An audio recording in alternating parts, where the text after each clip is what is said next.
Good morning, students. Today I am going to teach you about holistic evaluation. ನಲ್ಮೆಯ ವಿದ್ಯಾರ್ಥಿಗಳೇ, ಇವತ್ತು ನಾವು ಸಮಗ್ರ ಮೌಲ್ಯಮಾಪನ ಎನ್ನುವ ಪರಿಕಲ್ಪನೆಯ ಬಗೆಗೆ ಚರ್ಚೆ ಮಾಡುವ. Holistic evaluation and holistic education prepares students for academic success and also enables them to learn the challenges of living as a whole by learning about themselves in a healthy relationships and social responsibility, compassion, etc. It prepares for lifelong learning, for a productive life in which their skills and attributes are constantly challenged, developed, and applied. It is collaborative rather than competitive in classrooms. ವಿದ್ಯಾರ್ಥಿಗಳೇ, ಸಮಗ್ರ ಮೌಲ್ಯಮಾಪನ ಬೋಧನೆ ಕಲಿಕೆ ಪ್ರಕ್ರಿಯೆಯಲ್ಲಿ ಜೊತೆಯಲ್ಲೇ ನಡೆಯುವ ವಿದ್ಯಾರ್ಥಿ ಸ್ನೇಹಿ ಮೌಲ್ಯಮಾಪನ ವ್ಯವಸ್ಥೆಯಾಗಿದೆ. ಸಾಂಪ್ರದಾಯಿಕ ಮೌಲ್ಯಮಾಪನ ಪದ್ಧತಿಯಲ್ಲಿ ಮಗುವಿನ ಜ್ಞಾನಾರ್ಜನೆ ಮತ್ತು ಅರ್ಥಗ್ರಹಿಕೆಯ ಮಟ್ಟವನ್ನು ಅಳೆಯುವುದಕ್ಕೆ ಹೆಚ್ಚು ಗಮನವನ್ನು ನೀಡಲಾಗತ್ತೆ. ಸಮಗ್ರ ಮೌಲ್ಯಮಾಪನ ಮಗುವಿನ ವ್ಯಕ್ತಿತ್ವದ ಸರ್ವಾಂಗೀಣ ಬೆಳವಣಿಗೆ, ಜೀವನ ಕೌಶಲ್ಯದ ಬೆಳವಣಿಗೆ ಹಾಗೂ ಬೌದ್ಧಿಕ ಪ್ರೌಢಿಮೆಗೆ ಮಹತ್ವವನ್ನು ನೀಡುವುದರಿಂದ ಆಧುನಿಕ ಶಿಕ್ಷಣ ವ್ಯವಸ್ಥೆಯಲ್ಲಿ ಬಹಳ ಪ್ರಸ್ತುತವೆನಿಸುತ್ತೆ. Holistic evaluation refers to the process of using multiple sources to continually gather information on a child's development, to provide feedback, to support and guide learning. The purpose of holistic evaluation is supporting students' learning and development, to build their confidence and desire to learn and to prepare them for the future. ಸಮಗ್ರ ಮೌಲ್ಯಮಾಪನ ಎನ್ನುವಂತಹ ಒಂದು ಪರಿಕಲ್ಪನೆ ಮಗುವಿನ ವಿಕಾಸಕ್ಕೆ ಮಾರ್ಗದರ್ಶನ ನೀಡಲು ಮತ್ತು ಬೆಂಬಲಿಸಲು ಪರಿಮಾಣಾತ್ಮಕ ಹಾಗೂ ಗುಣಾತ್ಮಕ ಹಿಮ್ಮಾಹಿತಿ ಒದಗಿಸುವ ಉದ್ದೇಶದಿಂದ ವಿವಿಧ ಮೂಲಗಳಿಂದ ಮಗುವಿನ ವಿಭಿನ್ನ ಮುಖಗಳ ಬಗ್ಗೆ ಮಾಹಿತಿ ಸಂಗ್ರಹಿಸುವ ವಿಧಾನಕ್ಕೆ ಸಂಬಂಧಿಸಿದೆ. ಒಂದು ಮೌಲ್ಯಮಾಪನ ಪರಿಕಲ್ಪನೆಯ ಅಡಿಯಲ್ಲಿ ಸಮಗ್ರ ಮೌಲ್ಯಮಾಪನ ತನ್ನದೇ ಆದಂತಹ ಒಂದು ಮಹತ್ವವನ್ನು ಪಡೆದುಕೊಂಡಿದೆ. Now let us see the meaning of holistic evaluation. Holistic evaluation is a method of assessing a task based on its overall quality. Holistic evaluation is a method of assessing a task based on its overall quality. Secondly, holistic evaluation is not just about mental development, but it encompasses psychological, social, and emotional development. One more definition. Holistic evaluation is concerned with the development of a person's intellectual, emotional, social, physical, artistic, creative, and spiritual potentials. ನಲ್ಮೆಯ ವಿದ್ಯಾರ್ಥಿಗಳೇ, ಸಮಗ್ರ ಮೌಲ್ಯಮಾಪನ ಪರಿಕಲ್ಪನೆ ನಮ್ಮ ಶಿಕ್ಷಣ ವ್ಯವಸ್ಥೆಯಲ್ಲಿ ತನ್ನದೇ ಆದಂತಹ ವಿಶಿಷ್ಟವಾದಂತಹ ಮಹತ್ವವನ್ನು ಪಡೆದುಕೊಂಡಿದೆ.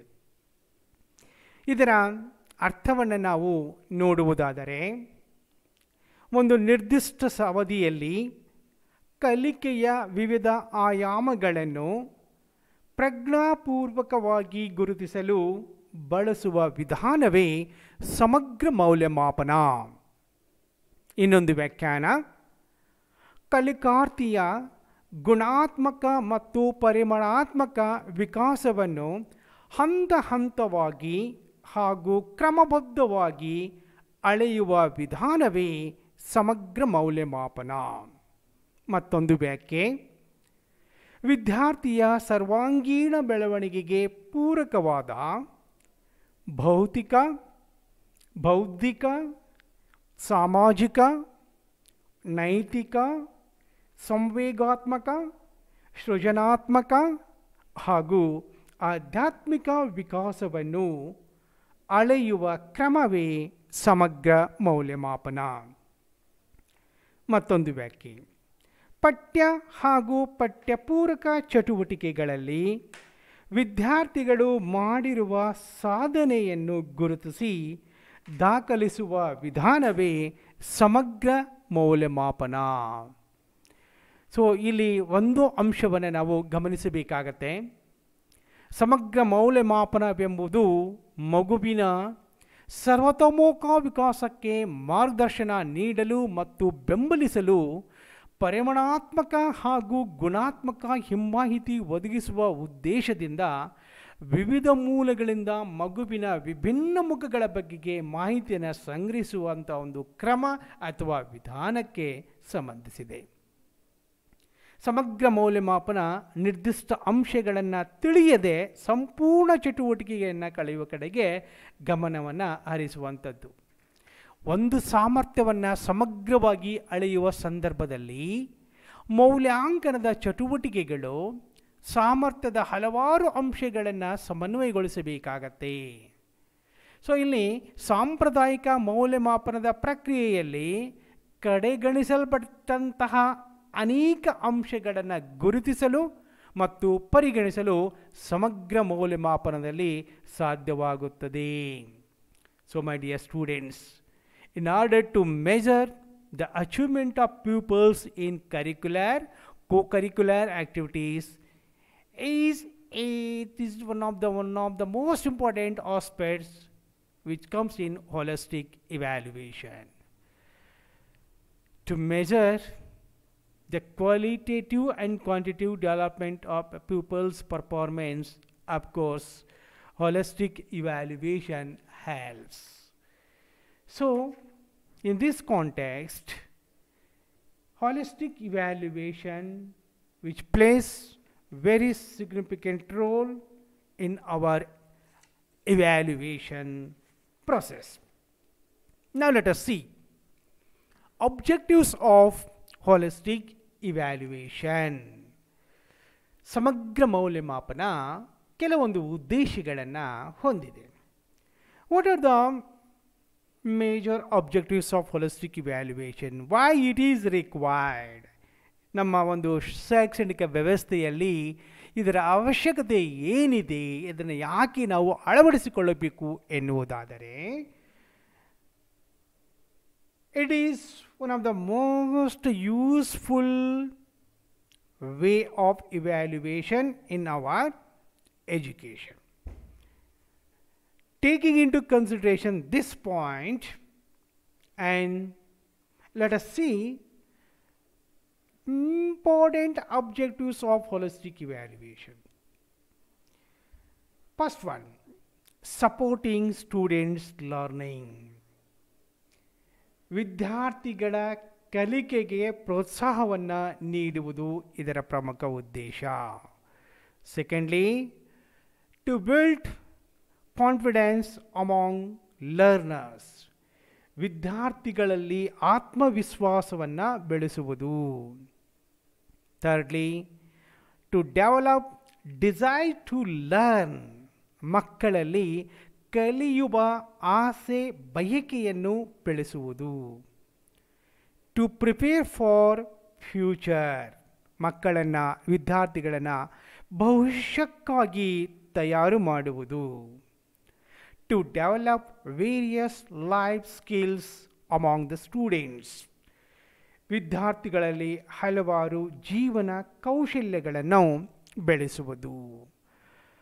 ಪ್ರಸ್ತುತ ದಿನಮಾನಗಳಲ್ಲಿ ವಿದ್ಯಾರ್ಥಿ ಸಮರ್ಪಕವಾಗಿ ಪರಿಪೂರ್ಣವಾದಂತಹ ಒಂದು ಜೀವನವನ್ನು ನಡೆಸಬೇಕಾದರೆ ಜೀವನ ಕೌಶಲ್ಯಗಳು ಬೇಕು. ಅಂತಹ ಜೀವನ ಕೌಶಲ್ಯಗಳನ್ನು ಬೆಳೆಸಲಿಕ್ಕೆ ಸಮಗ್ರ ಮೌಲ್ಯಮಾಪನ ನಮಗೆ ಸಹಾಯಕವಾಗತ್ತೆ. ಟು ಪ್ರೊವೈಡ್ ಫೀಡ್ಬ್ಯಾಕ್, ಸೂಕ್ತವಾದಂತಹ ರೀತಿಯಲ್ಲಿ ಹಿಮ್ಮಾಹಿತಿಯನ್ನು ನೀಡುವುದು. ಯಾರಿಗೆ ಹಿಮ್ಮಾಹಿತಿ ನೀಡುವುದೆಂದರೆ it may be students, it may be teachers, even it may be to administrator. ವಿದ್ಯಾರ್ಥಿಗಳಿಗೆ, ಶಿಕ್ಷಕರಿಗೆ ಅಥವಾ ಆಡಳಿತಗಾರರಿಗೆ ಹಿಮ್ಮಾಹಿತಿಯನ್ನು ನೀಡುವುದರ ಮೂಲಕ ಆ ಎಲ್ಲ ಅಂಶಗಳನ್ನು, ಅಂದರೆ ಆಡಳಿತವನ್ನು, ಬೋಧನೆಯನ್ನು, ಕಲಿಕೆಯನ್ನು ಸುಧಾರಣೆ ಮಾಡುವಂತಹ ಒಂದು ಪ್ರಮುಖ ಉದ್ದೇಶವನ್ನು ಸಮಗ್ರ ಮೌಲ್ಯಮಾಪನ ಹೊಂದಿದೆ.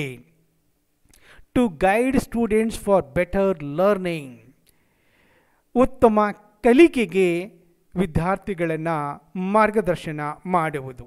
ಮಕ್ಕಳನ್ನು ಅತ್ಯುತ್ತಮವಾದಂತಹ ಕಲಿಕೆಗೆ ನಾವು ಮಾರ್ಗದರ್ಶನವನ್ನು ಮಾಡುವುದು ಅವಶ್ಯ. ಸಮಗ್ರ ಮೌಲ್ಯಮಾಪನ ಆ ನಿಟ್ಟಿನಲ್ಲಿ ಒಂದು ಅತ್ಯುತ್ತಮವಾದಂತಹ ರೀತಿಯಲ್ಲಿ ಕಾರ್ಯವನ್ನು ನಿರ್ವಹಿಸುತ್ತೆ. ಟು ಡೆವಲಪ್ ಸರ್ಟೈನ್ ಪೊಟೆನ್ಷಿಯಾಲಿಟೀಸ್, ಮಕ್ಕಳಲ್ಲಿ ಕೆಲವೊಂದು ವಿಶೇಷ ಸಾಮರ್ಥ್ಯಗಳನ್ನು ಬೆಳೆಸುವುದು.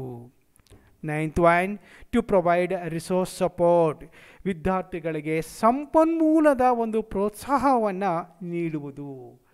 To develop inter school network, ಶಾಲೆಗಳ ನಡುವೆ ಒಂದು ಅಂತರ್ಜಾಲವನ್ನು ಅಥವಾ ಉತ್ತಮ ಸಂಬಂಧವನ್ನು ಬೆಳೆಸುವುದು. ಹಾಗೆಯೇ ಮಕ್ಕಳಲ್ಲಿ ಉತ್ತಮ ವ್ಯಕ್ತಿತ್ವವನ್ನು ರೂಪಿಸುವುದು. Developing good personality among the students. So these are some of the important objectives of holistic evaluation. So ಈ ಎಲ್ಲ ಉದ್ದೇಶಗಳನ್ನು ಗಮನದಲ್ಲಿ ಇಟ್ಟುಕೊಂಡಾಗ ನಾವು ಸಮಗ್ರ ಮೌಲ್ಯಮಾಪನ ಹೇಗೆ ಮಾಡಬೇಕು, ಸಮಗ್ರ ಮೌಲ್ಯಮಾಪನದಿಂದ ವಿದ್ಯಾರ್ಥಿಗಳಿಗೆ ಏನು ಪ್ರಯೋಜನ ಇದೆ ಎನ್ನುವಂತಹ ಅಂಶ ನಮಗೆ ಗೊತ್ತಾಗತ್ತೆ. Okay students, after knowing the objectives of holistic evaluation, let us move to know importance of holistic evaluation. ಸಮಗ್ರ ಮೌಲ್ಯಮಾಪನದ ಉದ್ದೇಶಗಳನ್ನು ನಾವು ತಿಳಿದುಕೊಂಡ ನಂತರ ಸಮಗ್ರ ಮೌಲ್ಯಮಾಪನದ ಮಹತ್ವವನ್ನು ತಿಳಿದುಕೊಳ್ಳೋಣ. Holistic evaluation develops confidence in the learner. ಸಮಗ್ರ ಮೌಲ್ಯಮಾಪನ ವಿದ್ಯಾರ್ಥಿಗಳಲ್ಲಿ, ಕಲಿಕಾರ್ಥಿಗಳಲ್ಲಿ ಆತ್ಮವಿಶ್ವಾಸವನ್ನು ಬೆಳೆಸುತ್ತೆ. ಕಲಿಕೆಗೆ ಬಹಳ ಪ್ರಮುಖವಾದಂಥ ಅಂಶ ಆತ್ಮವಿಶ್ವಾಸ. ಆ ಆತ್ಮವಿಶ್ವಾಸವನ್ನು ಮಕ್ಕಳಲ್ಲಿ ಬೆಳೆಸಿದರೆ ಅವರ ಕಲಿಕೆ ಸುಲಭವಾಗತ್ತೆ, ಸರಳ ಆಗತ್ತೆ, ಅಷ್ಟೇ ಅರ್ಥಪೂರ್ಣವಾಗಿರುತ್ತೆ. Secondly, holistic evaluation develops social skills. ಈಗಾಗಲೇ ಹೇಳಿದ ಹಾಗೆ ಜೀವನ ಕೌಶಲ್ಯವನ್ನು ಬೆಳೆಸುವುದು ಅದರ ಪ್ರಮುಖ ಉದ್ದೇಶ ಆಗಿರುತ್ತೆ. ಸೊ ಆ ಮೂಲಕ ಸಮಗ್ರ ಮೌಲ್ಯಮಾಪನ ವಿದ್ಯಾರ್ಥಿಗಳಲ್ಲಿ, ಮಕ್ಕಳಲ್ಲಿ ಸಾಮಾಜಿಕ ಕೌಶಲ್ಯಗಳನ್ನು ಬೆಳೆಸಲಿಕ್ಕೆ ಸಹಾಯಕವಾಗುತ್ತೆ. Thirdly, holistic evaluation is more comprehensive. ಸಮಗ್ರ ಮೌಲ್ಯಮಾಪನ ಬಹಳ ವ್ಯಾಪಕವಾದದ್ದು. ಇದರ ಒಂದು ವ್ಯಾಪ್ತಿ ಏನಿದೆಯಲ್ಲ ಬಹಳ ವಿಶಾಲವಾಗಿರುತ್ತೆ. ವಿದ್ಯಾರ್ಥಿಗಳ ಸಮಗ್ರವಾದಂತಹ ಒಂದು ಸಾಧನೆಯನ್ನು ಮೌಲ್ಯಮಾಪನ ಮಾಡುವಂತಹ ಒಂದು ಪ್ರಮುಖವಾದಂತಹ ಉದ್ದೇಶವನ್ನು ಇದು ಹೊಂದಿರುತ್ತೆ. ಹಾಗಾಗಿ ಇದು ಬಹಳ ವ್ಯಾಪಕವಾಗಿದೆ. Next one, holistic evaluation develops curiosity. ಅಂದರೆ ಮಕ್ಕಳಲ್ಲಿ ಕಲಿಯುವಂತಹ ಒಂದು ಹಂಬಲವನ್ನು ಅದು ಬೆಳೆಸುತ್ತೆ ಸಮಗ್ರ ಮೌಲ್ಯಮಾಪನ. holistic evaluation develops creativity.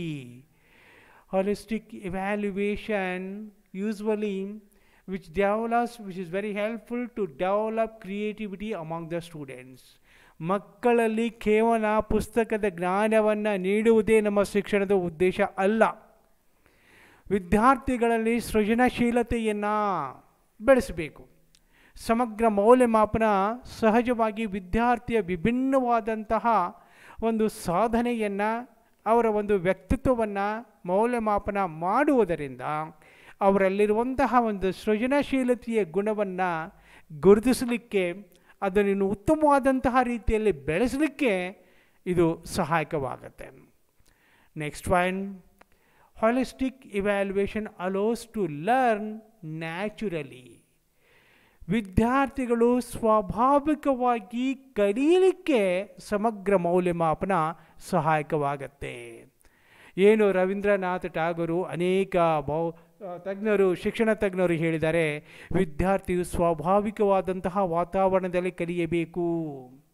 ಒಂದು ನೈಸರ್ಗಿಕವಾದಂತಹ ಒಂದು ಪ್ರಕೃತಿಯ ಮಡಿಲಲ್ಲಿ ಮಕ್ಕಳು ಕಲಿಬೇಕು ಎನ್ನುವಂಥ ಅವರೆಲ್ಲರ ಒಂದು ಯೋಚನೆ, ಒಂದು ಆಲೋಚನೆ, ಒಂದು ಸಿದ್ಧಾಂತಗಳು ಏನು ಹೇಳ್ತಾವಲ್ಲ, ಸೊ ಆ ನಿಟ್ಟಿನಲ್ಲಿ ಸಮಗ್ರ ಮೌಲ್ಯಮಾಪನ ಒಬ್ಬ ವಿದ್ಯಾರ್ಥಿ ಅಥವಾ ವಿದ್ಯಾರ್ಥಿಗಳ ಗುಂಪು ಸ್ವಾಭಾವಿಕವಾಗಿ ಒಂದು ಪ್ರಕೃತಿದತ್ತವಾದಂತಹ ಒಂದು ಸಾಮರ್ಥ್ಯವನ್ನು ಸಮರ್ಪಕವಾದಂತಹ ರೀತಿಯಲ್ಲಿ ಬಳಸಿಕೊಂಡು ಕಲಿಯುವಂತಹ ಅವಕಾಶವನ್ನು ಕಲ್ಪಿಸಿಕೊಡತ್ತೆ. ಹಾಗೆಯೇ ಸಮಗ್ರ ಮೌಲ್ಯಮಾಪನ ವಿಚ್ ಡೆವಲಪ್ಸ್ ಇಂಟ್ರೆನ್ಸಿಕ್ ಮೋಟಿವೇಶನ್, ವಿದ್ಯಾರ್ಥಿಗಳಲ್ಲಿ ಆಂತರಿಕವಾದಂತಹ ಒಂದು ಪ್ರೇರಣೆಯನ್ನು ಇದು ಬೆಳೆಸುತ್ತೆ. ಸೊ ಇಲ್ಲಿ ಎಕ್ಸ್ಟೆನ್ಸಿಕ್ ಆ್ಯಂಡ್ ಇಂಟ್ರೆನ್ಸಿಕ್ ಮೋಟಿವೇಶನ್ ಎರಡೂ ಅಂಶವನ್ನು ನಾವು ನೋಡಿದಾಗ, ಬಾಹ್ಯ ಪ್ರೇರಣೆ ಮತ್ತು ಆಂತರಿಕ ಪ್ರೇರಣೆ, ವಿದ್ಯಾರ್ಥಿಗಳ ಕಲಿಕೆಗೆ ಇವು ಎರಡೂ ಕೂಡ ಬೇಕಾಗುತ್ತೆ. ಕೆಲವೊಮ್ಮೆ ಬಾಹ್ಯ ಪ್ರೇರಣೆ ಮಗುವಿನ ಮೇಲೆ ಪ್ರಭಾವವನ್ನು ಬೀರಿದರೆ, ಕೆಲವೊಮ್ಮೆ ಆಂತರಿಕವಾದಂತಹ ಪ್ರೇರಣೆ ಉತ್ತಮ ಕಲಿಕೆಗೆ ಅವಕಾಶವನ್ನು ಕಲ್ಪಿಸಿಕೊಡುತ್ತೆ. ಸೊ ಈ ಸಮಗ್ರ ಮೌಲ್ಯಮಾಪನ ಮಗುವಿನಲ್ಲಿ ಇಂಟ್ರೆನ್ಸಿಕ್ ಮೋಟಿವೇಶನ್ ಅಥವಾ ಆಂತರಿಕ ಪ್ರೇರಣೆಯನ್ನು ನೀಡಲಿಕ್ಕೆ ಬಹಳ ಪೂರಕವಾಗಿರುತ್ತೆ. Next one, holistic evaluation assess the entire personality development. ಸಮಗ್ರ ಮೌಲ್ಯಮಾಪನ ಮಗುವಿನ ಸಂಪೂರ್ಣ ವ್ಯಕ್ತಿತ್ವದ ವಿಕಾಸವನ್ನು ಅಳೆಯುತ್ತೆ. ವ್ಯಕ್ತಿತ್ವದ ಯಾವುದಾದರೂ ಒಂದು ಆಯಾಮವನ್ನು ಅಳೆಯದೆ ಸಂಪೂರ್ಣವಾದಂತಹ ವ್ಯಕ್ತಿತ್ವವನ್ನು, ವಿದ್ಯಾರ್ಥಿಯ ಒಂದು ಪ್ರಗತಿಯನ್ನು, ವಿಕಾಸವನ್ನು ಅಳೆಯುವಂಥದ್ದು ಸಮಗ್ರ ಮೌಲ್ಯಮಾಪನ. So which assess in various dimension of the personality of a child or student. Holistic evaluation helps to develop problem solving ability. Nowadays, it is very, very essential to develop problem solving ability among our students. We need to develop such kind of abilities among our students. So in this context, comprehensive evaluation and holistic evaluation helps to develop such kind of critical thinking ability among our students. ಮಗುವಿನಲ್ಲಿ ವಿಮರ್ಶಾತ್ಮಕವಾದಂತಹ ರೀತಿಯಲ್ಲಿ ಸಮಸ್ಯೆಗಳನ್ನು ಬಗೆಹರಿಸುವಂತಹ ಒಂದು ಸಾಮರ್ಥ್ಯವನ್ನು ಬೆಳೆಸುತ್ತೆ. Holistic evaluation encourages meta learning. ಒಂದು ಅತ್ಯುತ್ತಮವಾದಂತಹ ಕಲಿಕೆಗೆ ಸಮಗ್ರ ಮೌಲ್ಯಮಾಪನ ಪ್ರೋತ್ಸಾಹವನ್ನು ನೀಡುತ್ತೆ. ಹಾಗೆಯೇ holistic evaluation helps in developing values. Nowadays we are talking about values. Along with the education, it is very essential to develop certain values among our students. ವಿದ್ಯಾರ್ಥಿ ಉತ್ತಮ ವ್ಯಕ್ತಿತ್ವವನ್ನು ಪಡೆದುಕೊಳ್ಳಬೇಕಾದರೆ ಅತ್ಯುತ್ತಮವಾದಂತಹ ಮೌಲ್ಯಗಳನ್ನು ರೂಢಿಸಿಕೊಳ್ಳಬೇಕಾಗತ್ತೆ. ಶಿಕ್ಷಣದ ಮೂಲಕ, ಇಂತಹ ರೀತಿಯಾದಂತಹ ಮೌಲ್ಯಮಾಪನದ ಮೂಲಕ ಮಗುವಿನಲ್ಲಿ ಹಲವಾರು ಗುಣಾತ್ಮಕ ಆದರ್ಶಗಳನ್ನು, ಮೌಲ್ಯಗಳನ್ನು ಬೆಳೆಸುವುದು ನಮ್ಮ ಒಂದು ಪ್ರಮುಖವಾದಂತಹ ಹೊಣೆಗಾರಿಕೆ ಆಗಬೇಕು. ಸೊ ಈ ನಿಟ್ಟಿನಲ್ಲಿ ಈ ಮೌಲ್ಯಮಾಪನ ಏನಿದೆ ಇದು ಕೂಡ ಅಂತಹ ಮೌಲ್ಯಗಳನ್ನು ಬೆಳೆಸಲಿಕ್ಕೆ ಸಹಾಯಕವಾಗುತ್ತೆ. ಹಾಗೆಯೇ holistic evaluation includes qualitative and quantitative aspects. ಸಮಗ್ರ ಮೌಲ್ಯಮಾಪನ ಗುಣಾತ್ಮಕ ಮತ್ತು ಪರಿಮಾಣಾತ್ಮಕವಾದಂತಹ ಅಂಶಗಳನ್ನು ಇದು ಒಳಗೊಂಡಿರುತ್ತೆ. ಹಾಗೆಯೇ holistic evaluation develops 4 R's.